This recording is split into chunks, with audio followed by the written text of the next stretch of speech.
Hello. Alors petite story du jour, sans chapeau cette fois parce qu'il est en train de sécher. Donc je devais ce matin faire une randonnée pour aller voir le Franz Josef Glacier. Sauf que en fait je suis tombé la pire journée possible je crois. Il pleut depuis ce matin comme pas possible, ça s'arrête pas.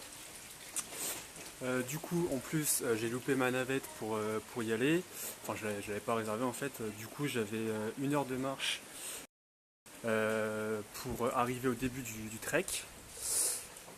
Sous la pluie, forcément sous la pluie, j'étais pas équipé du tout.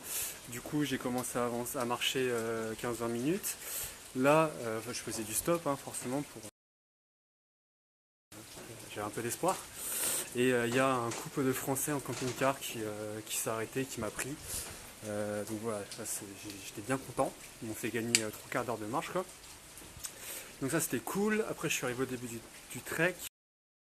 J'ai commencé à marcher 10 minutes, j'ai sorti mon super poncho, super sexy, mais c'était pas très efficace. En gros, j'étais déjà trempé de partout, chaussures trempées, pantalons trempés, chapeau trempé. Je pouvais pas sortir ni mon téléphone, ni ma caméra. Bref, une galère pas possible. Du coup, au bout de 10 minutes de marche, je me suis dit non, c'est pas possible, tu vas pas faire 5 heures comme ça. Ça va être un enfer. Donc, j'ai fait demi-tour et je suis parti plutôt faire un petit trek d'1 heure et demie aller-retour pour aller en fait devant le glacier.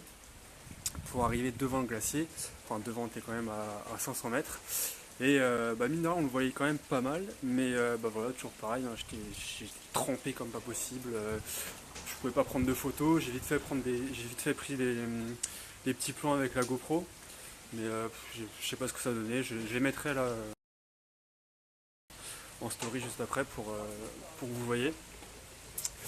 Mais après, du coup, toujours la même histoire, je suis reparti.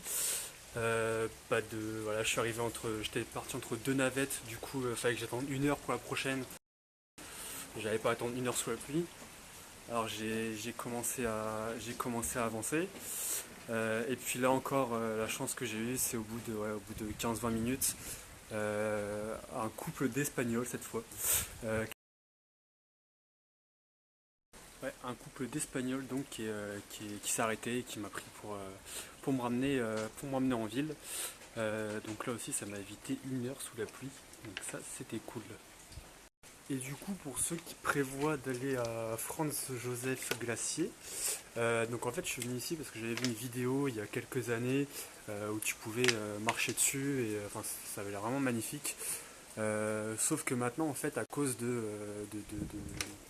réchauffement climatique, tout ça, le glacier a reculé dans la vallée. Du coup, il est plus accessible à pied, en fait. Le seul moyen de monter dessus à pied, c'est de prendre un tour, enfin, c'est d'y aller en hélicoptère. Donc, forcément, de prendre un tour super cher, donc c'est pas forcément pour tout le monde. Donc, moi, je me suis dit non. Et voilà, du coup, il y a quand même des petites randonnées à faire aux alentours, dont une de 5-6 heures, celle que je devais faire, et des petites de 1 heure ou même moins. Mais voilà, si tu veux marcher sur le glacier, aller dessus, faut prendre un tour en hélicoptère maintenant, il n'y a plus le choix. Néanmoins, pour finir sur une note un peu plus positive, il y a quand même un truc vachement cool quand tu te balades ici à Franz Josef quand il pleut, c'est que quand tu vas dans la petite rando pour aller devant le glacier, celle que j'ai faite là d'1 heure, en fait avec la pluie ça forme des dizaines et des dizaines de cascades partout tout autour de la vallée. Donc t'as l'eau qui coule sur les montagnes, ça fait plein de cascades, c'est juste magnifique. Donc voilà, il y avait au moins ça qui était sympa à voir. Et à la fin, tu vois quand même le glacier qui est à 500 mètres devant toi. Il y avait les nuages, mais tu le vois quand même un peu et c'est franchement beau. Voilà.